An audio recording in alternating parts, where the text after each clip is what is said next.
gave. Now let's go to the next part of the question, right? So most of my client groups are in the age group of 30 to 55 because those are the people who have earned money, started earning money, saving money, and all that stuff. So 30 to 55.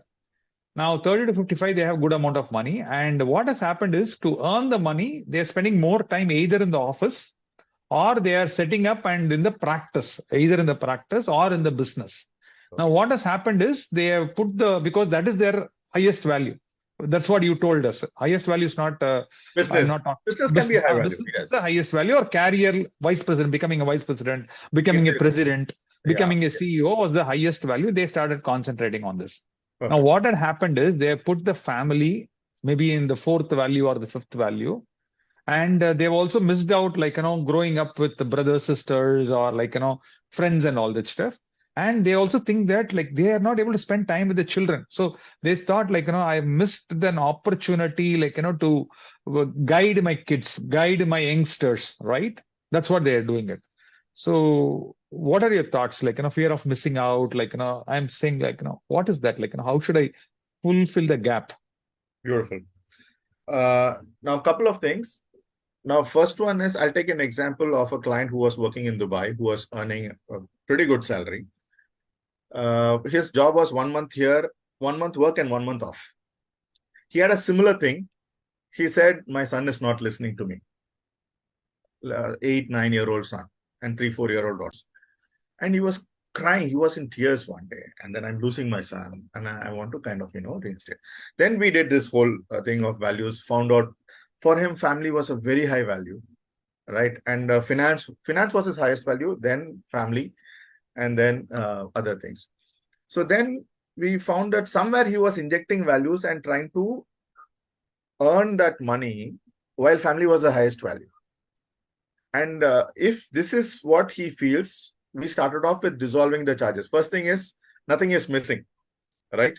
So if you feel that they are not there for the children, it's just that seeing how they are being there for the children. It could be by providing for the family. It's not that they are there, just that they are not there in some form which they are expecting, and you can work towards fulfilling that. So he wanted to be physically there. He wants to ensure the son is not moving away. So we worked on that. He started looking for a job in Chennai after realizing that family is more important, not just the money. What is the point in having the money if losing the family? He started looking for an equivalent job in Chennai, though it was a little lesser than what he was earning in Dubai. He used values to crack the interviewer. He chased the interviewer, found his values. He answered the questions in terms of the interviewer's values and cracked it. Yeah.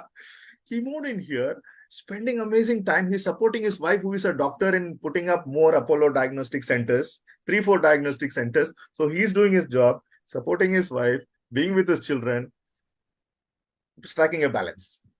Very nice. So we can take a step and create a balance. All that are we willing to? One. So, right. Second one is in the example which I told you earlier about that extreme example. One thing because you said that was for the kid. What is the tip for the parent, right? For the parent, because his father was CEO equivalent in a government organization. Because he didn't have time, he gave lots of money to the kid. So what all the kid had, college going kid, second year in college, he had a car, tank full petrol, credit card with 30,000 rupees balance being topped up every month. Why will he not take a bunch of people and go to party? Yeah. So sometimes because we are not able to, spend time or, do something good for the kids, as a convenient part, we give them money and we give them a lot of gadgets. Somewhere we'll have to be aware that those things can also get spoiled. Beautiful. Okay, good. Now let me go to the next one, right? Today, like, there are youngsters at the age of 25 and 30, they come to me also because parents are my clients. So their children also come to me as clients. Okay. Beautiful. So when they are at 30, 25 to 30, the topic comes around marriage, right? Yes. Now they're all leading a bachelor life. Every month they're getting 1 lakh salary. Okay. They've studied double degree, one in India, one in, let's say, US, Canada, Germany, Europe and all. All the basic needs are met out, correct? They spend a good amount of time in sightseeing. Okay. They have a car. but they are not committing to relationship because they are saying that I'm not able to find a perfect partner or a suitable partner. And they are saying that like, I want to live single. And parents are a little worried, okay, at the age of 30, because they thought they have a cheat sheet, right? I mean, school, college, Checklist. post graduation, job, 1 lakh salary, marriage. Now that marriage is not getting ticked. And the son is saying, boss, I don't know, son or daughter, you take son or daughter, they want to live alone. Going forward, they don't want to live alone. So parents are also stressed. Children are not stressed. Children right now, they're getting 1 lakh. They don't know what it is.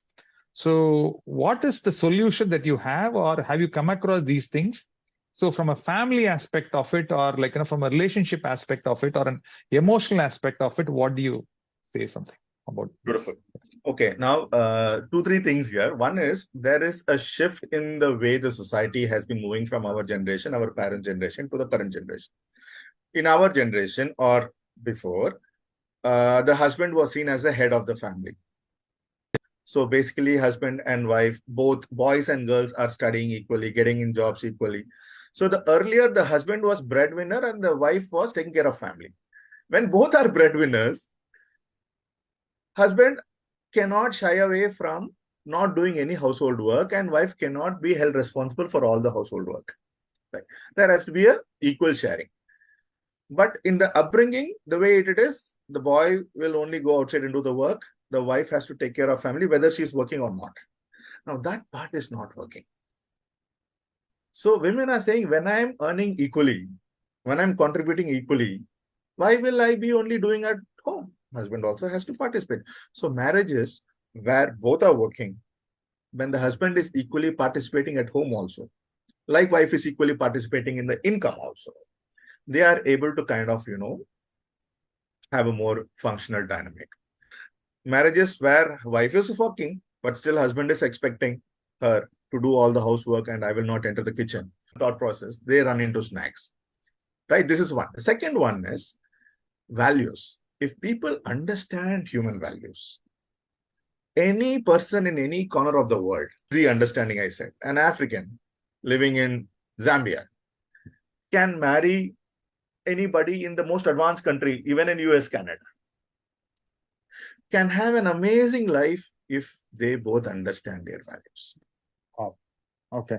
So any human being can have a question. Yeah, question is expectation. Question is expectation. The question is, the Yeah. boy is saying that a boy or the girl. The girl is saying that I'm not able to find a boy with my expectation, and boy is saying I'm not able to find a girl with the expectation. And sometimes, their previous relationship, maybe they are young divorcees, okay, or their partner has passed away, okay. So they say that I've already gone through trauma, right?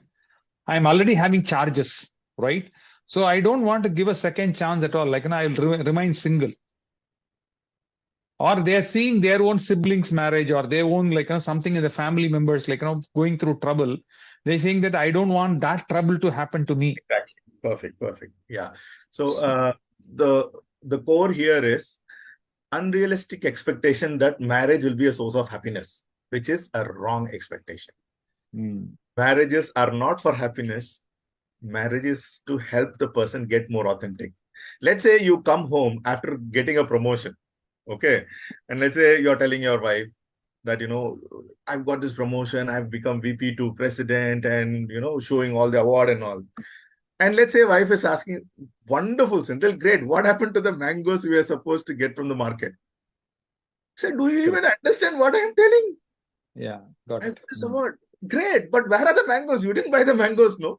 So spouse responsibility is to make us authentic, to bring us down when we are elated. Or let's say you got demoted and missed a promotion and coming home and you're very sad. So the same wife who asked what happened to the mangoes will say, why are you so down, dude? Nay, this promotion did not happen. That's okay, yaar. You're such a wonderful human being. One promotion has got nothing to do with it, and they lift us up. So when we are elated, they will calm us down, and when we are depressed, they will lift us up to bring us to the authentic state. So marriage is for authentic, not for happiness. So people who expect marriage to bring happiness, they get let down. Nobody can give us happiness. Only we can be a source of balanced inspiration. In fact, happiness and sadness both will be part of life. Yeah, we'll have happy moments, sad moments. So marriage is not for happiness, and nobody else can make us happy. You can be more balanced. How? More inspired by living aligned to your values, dissolving your charges, and empowering all areas of life.